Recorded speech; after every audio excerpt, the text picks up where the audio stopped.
right, welcome to Discernment Now. My name is Rich Van Every, and this is Kevin Anthony, and we are here again to bring you some more intellectual thought and critical thinking in the practice of discernment, which is a ongoing evolutionary challenge for all of us, really. Yeah, and that's really the point of this show, is to present to you some facts, give you some ideas to think about, and get your brain working a little bit. Yeah. So we have some exciting stories this week. We're going to focus on the media highlights that we have felt need to be addressed. And we'll start off with the very first one to do with this bank crisis that is not the first, but certainly perhaps the biggest of its kind in quite some time. A lot of people are thinking this is the beginning of perhaps something more. Well, it could be. The thing is, we don't know. Right. And if we've learned anything from the past 2 decades and some of the financial troubles that we've had, it likely could be. A lot of times people are talking about these quote-unquote black swan events. And so they'll say something like, well, the system is fine. But if we have one black swan event, the whole thing could come down. And so that's been the fear with the financial system for a long time. And so people now are going, is this the black swan event? Is this the thing that is going to bring it all down? I'm not sure that it is yet, but it's worth keeping an eye on. Now, of course, there are other interesting little tidbits with this particular story as well.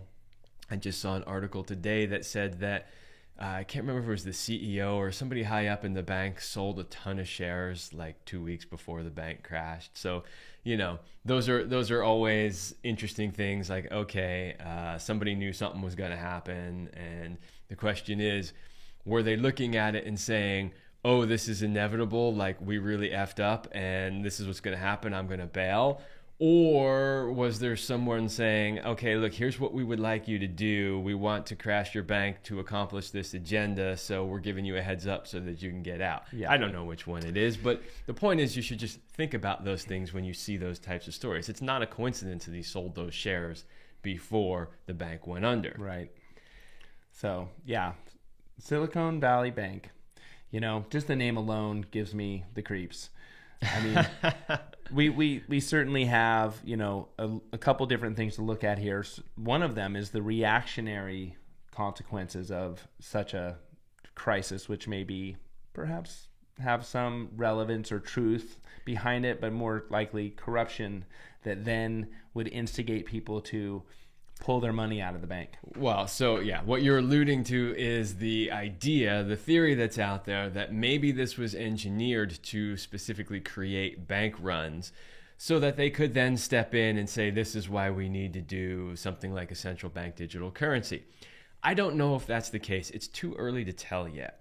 However, what I will say is, remember, there is no such thing as coincidences. And we know that they are experimenting with central bank digital currencies in countries all around the world. Now, a few years ago, when people like myself were talking about central bank digital currencies, we were called conspiracy theories. They're never going to do that. This is ridiculous, right?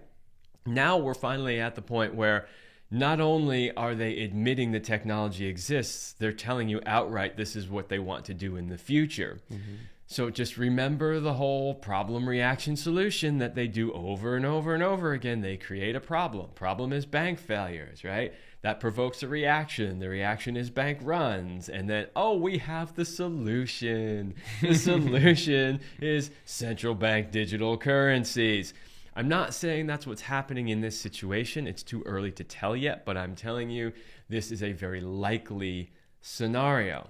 Now, of course, this brings up the discussion about central bank digital currencies, because I have this discussion a lot with people, and still a lot of people don't really understand the problem with central bank digital currencies. Right.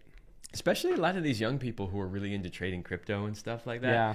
They're just like, yeah, it's just another crypto. Like, so what? I'll tell you, so what?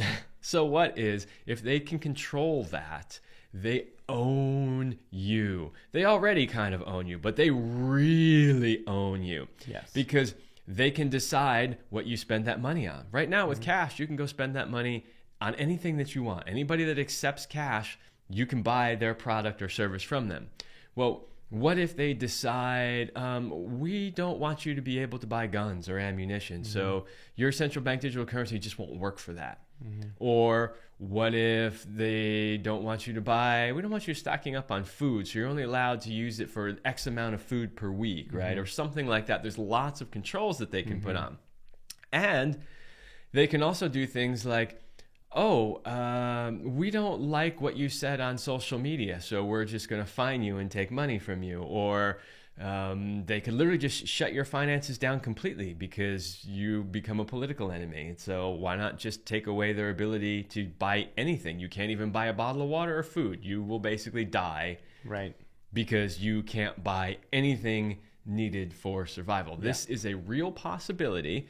It is not really even, it's definitely not a conspiracy theory, but it's not even a conjecture. It's not even like, what if? If you go watch some of the videos of people from, say, the World Economic Forum talking about central bank digital currencies, they don't say it in the same terms that we're speaking about it now, but they'll say things like, it would give us greater control over this scenario and that scenario. And then it's only a very, very short step from their quote unquote helpful scenario to realize how it could be used for a harmful scenario. So central bank digital currencies are absolutely terrible for humanity. If they ever happen, humanity is absolutely finished, and we need to do everything we can to prevent that from happening. And so when we see something like bank runs and we think that maybe there's a possibility that they are steering us in that direction, we should be very careful. Yeah.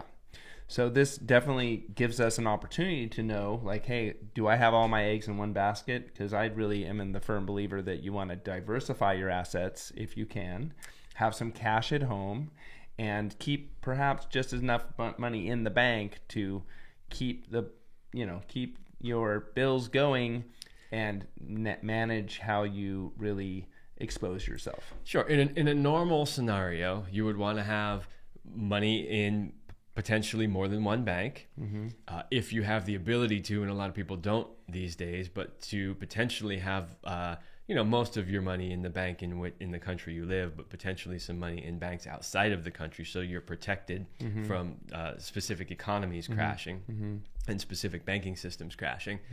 And of course, having cash at home in case banks go on holiday, which has happened. We've seen it in our lifetime, so it could happen again, and it could happen much worse. Yeah. Also having things like precious metals, so having some of your money stored in precious metals. But keep in mind, even with all of those things done, if they want to institute central bank currencies, they're going to immediately, cash isn't going to work anymore, because nobody's going to take cash. It's not going to be worth anything. They're going to make it immediately illegal to use gold or silver for any sort of monetary transaction as well. They're going to take every avenue away from you except for that one. Now, that doesn't mean that there aren't going to be underground black markets where people are going to be exchanging these things, because there will be. Yeah. Right. But they're going to make it as difficult as possible. And those strategies that we use in quote unquote normal scenarios about how we place our finances around won't work in that scenario. Yeah. So be careful not to play in with a quick reaction from these types of stories, but we're going to stay tuned to see where this leads, because it is just the beginning. And Sam Bankman-Fried and his whole fiasco was certainly a part of this trend that, I think the dangerous part about it is just normalizing this sort of thing and making people think like, oh, well, that's just something that is happening now. I mean, this stands true for all the different topics we talk about. We have to really stay true to our understanding of, what our power is as purchasers. Yeah, so there's normalizing, but really what it is again back to problem, reaction, solution. So if they can show that there is this series of terrible financial things happening and the system needs some new order, needs some new structure. That's basically what how they usually do. Interesting thing, we've talked about this before, although maybe not on this show, but the interesting thing about the quote unquote what we call the cabal, or this group of wealthy, powerful people that run the world, they never do anything new. They use the same tactics over and over again. The technologies change, right? Yeah. So they can maybe implement this strategy faster or more completely or whatever. But it's the same strategy over and over and over again. Just go read some history books and you will know exactly what they're up to when you see this next thing come up. Yeah. It's nothing new. Yeah. So that is a big one. So we're going to move on to the next story, which would you like to lead off on that one? All right. So next one, this is really huge, huge, huge. So Dr. Robert Redfield was testifying in front of Congress, and they asked him some very direct and pointed questions. They asked him whether or not he thought it was the lab leak versus the, wet market theory. Yeah. To which he said that he firmly believed that it did indeed come from the Wuhan lab, which of course we all knew, but he's kind of really the first big expert to come out and say that publicly.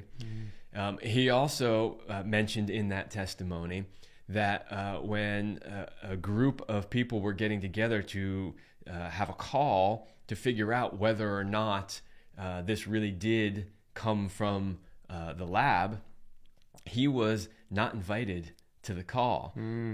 And he believes it's because he had already expressed that he believed that it most likely came from the lab. Yeah. And so they had this big meeting with people from NIH and NIAID, Tony Fauci, and all these people. And they didn't invite the director of the Center for Disease Control. So you have a disease that is out of control. And you don't invite the guy whose job it is to control diseases to the meeting. Well, yeah, that's because you know that he's not going to agree with you, so you intentionally leave him out. Yeah. Some other things that Dr. Redfield mentioned was that the COVID virus was indeed created in the lab using gain-of-function research, another thing that we've been saying for 3 years now. Yeah. And then lastly, that the government funded it. Now, if you have been following this stuff outside of the mainstream news, you knew all of this back in 2020. I knew all of this back in 2020. The information was out there. Not like immediately in the beginning when COVID first popped out, but within the first 3 to 4 months, as information started making its way out, we started learning all these little bits and pieces. We learned about the research starting at the University of North Carolina, Chapel Hill. We learned that Congress shut it down because they believed gain of function was too dangerous. Right. We learned that they then moved it over to the Wuhan lab. Yeah. We learned that Anthony Fauci's NIAID gave a company called EcoHealth Alliance a multi-million-dollar grant to do that research at the Wuhan lab. Yeah. We learned all of this pretty early on in 2020. However, it has been absolutely denied by anybody and everybody, including all the complicit media. Right. And so it's just now finally coming into the mainstream where people are going, yeah. So right now, nobody actually disputes, except for Anthony Fauci, nobody actually disputes that it came from the Wuhan lab. The only thing that they're debating is, did it escape accidentally or was it intentionally released? I have my own theory on that. We don't have any evidence either way, honestly. I have my own theory on it, but that's not the point. The point is pretty much everybody agrees at this point that this thing came from the Wuhan lab. The other thing is people are just now, however, starting to realize that this gain of function research is how it was made. Yeah. Because for several years now, anybody you talk to about this outside of alternative circles was like, no, that's just conspiracy theory, blah, blah, blah. Well, now we know for sure. I mean, we've known for sure for a long time. But when top virologists are coming out and going, we've looked at this thing, we can see the cleavage site. It's very obviously engineered. Yeah. So, and then just the very last piece is to talk a little bit more about the government funding part of it. Right. So I just talked about where the research started right here in the U.S., how Congress shut it down. It was moved to Wuhan, and then it was funded by U.S. taxpayer dollars. You should all be outraged that you paid for this.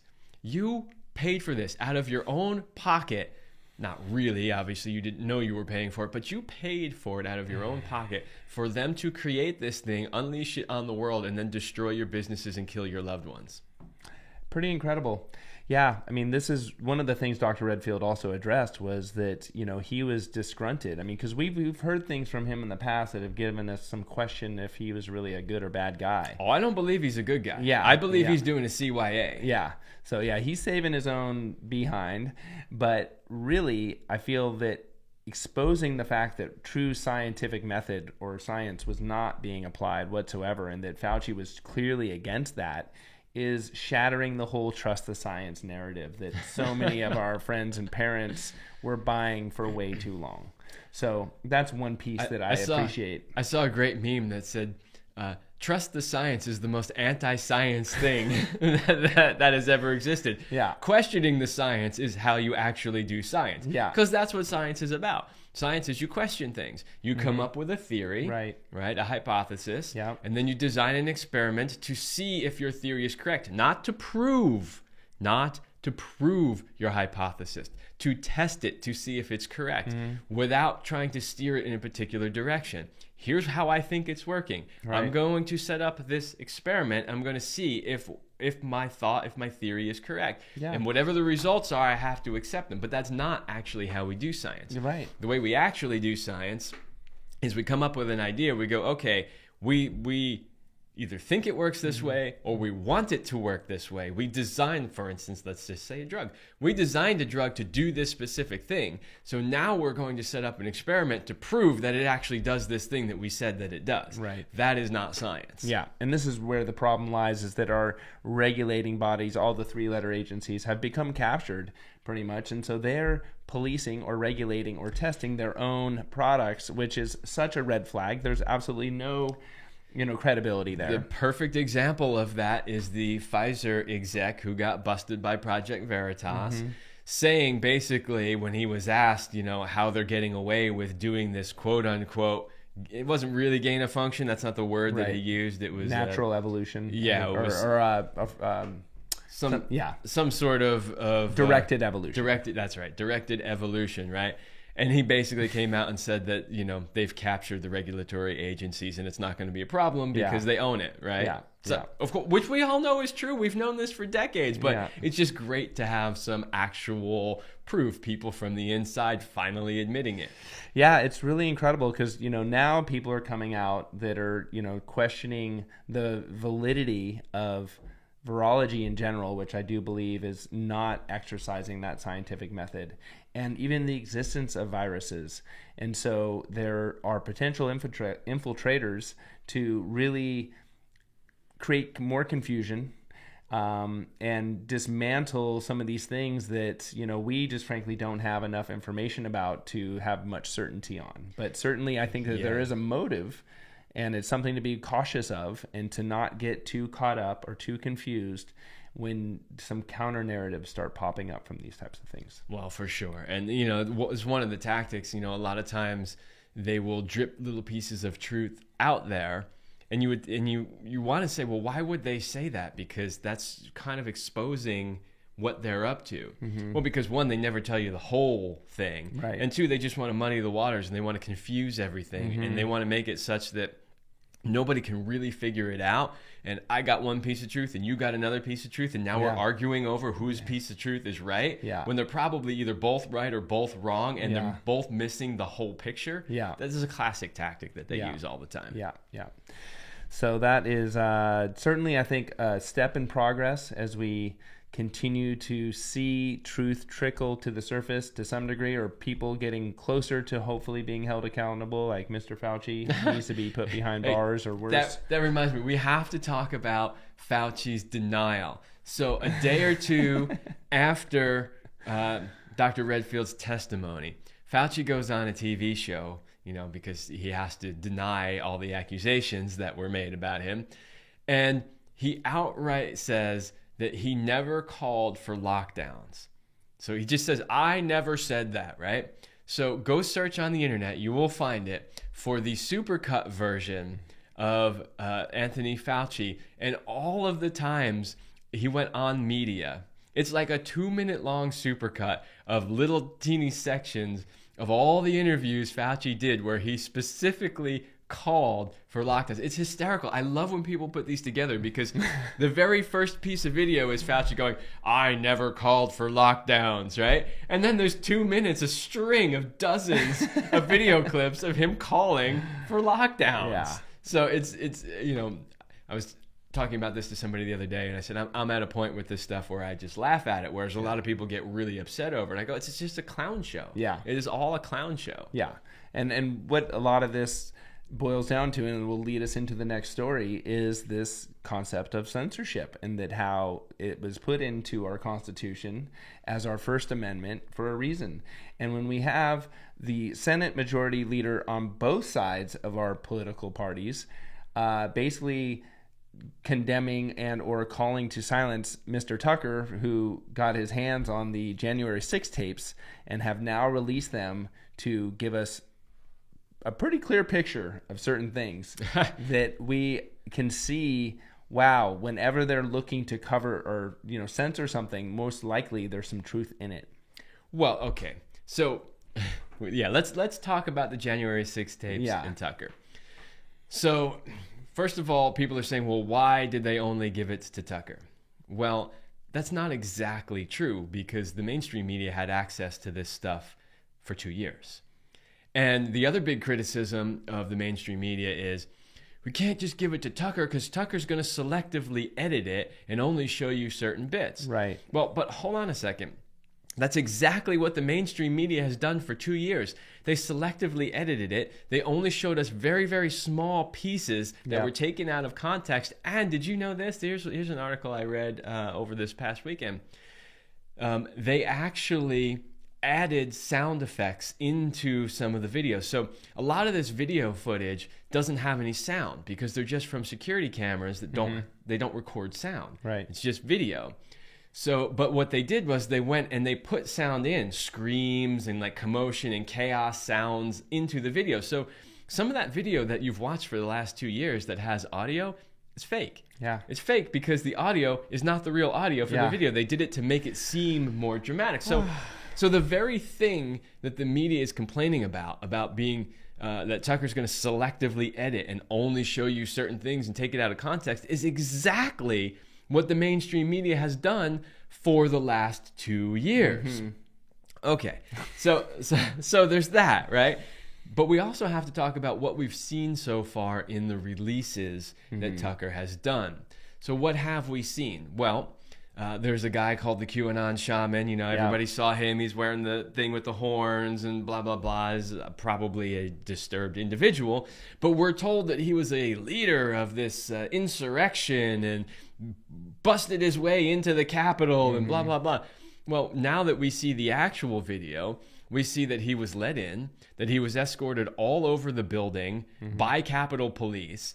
Not only did they not stop him, they literally escorted him and they unlocked doors for him. Yeah. And then when they were in the main chamber, QAnon shaman guy does a prayer thanking the cops for all of their help. So that completely blows up that narrative. Yeah. And that's not the only thing. There were a bunch of other narratives that got blown up from that video as well. Yeah. Point being simply that what you were told wasn't the truth. The mainstream media lied to you for 2 years, and the Biden administration lied for you to 2 years. And now that we see the actual video, we see, oh, that's not exactly what happened. Now is it? Yeah. And, just even the word insurrection, I think, is worth mentioning here, because that implies that, there were deaths and things of major implication happened, just like the word lockdown. I mean, that is a prison term, not to be used carelessly, but they use these words purposely of course they do. To create this extra juice within it. And so we had multiple police officers apparently that had been killed. One was apparently bashed over the head with a fire extinguisher. No, that was a lie. That did not happen. That actually did not happen. Well, so that's another thing, is they keep telling you that 5 officers died during this deadly insurrection. You'll hear the term deadly insurrection used all the time. Right. Actually, 1 officer died of natural causes. Yeah. The other 4 died after January 6th through suicides or accidents or whatever that had nothing to do, most likely nothing to do. Some of them may have been suicided, but I don't know that for sure, and I can't really say. But they may have known things, because it's a little odd that they all committed suicide. You know how that goes. Hence the term suicided. But anyway, the point is that's yet another lie about January 6th. Yeah, and I guess one mystery still remaining in this story is Ashley Babbitt and really what happened to her. Because when I saw the tape of her potential murder, which, the person who shot was never held accountable, his name was never even brought forward. They refused to do an investigation. All these really fishy things went down. And, God rest her soul in peace if she was actually a, murdered victim in this instance. But I mean, because she's from here in San Diego, I met her parents briefly, and I just feel like, she potentially was part of a crisis acting scenario. And I hate to even say that, because if she was truly murdered, but we just don't really know. I just don't really know. I have no idea. I can't speak to that at all. Let's just hope the truth from that comes out, because I would like to see justice served, or at least some reconciliation for her loss, because she was the one person that day that was potentially lost. I honestly don't know what is going on with that scenario. My gut feeling is that she was indeed killed by a Capitol Police officer, and they are basically just covering it up to protect Capitol Police. Very likely, but if you watch the tape of that situation, things are going down in a very fabricated way. So she may have been actually shot, but the way people reacted, the way things were happening, it was made for TV, unfortunately.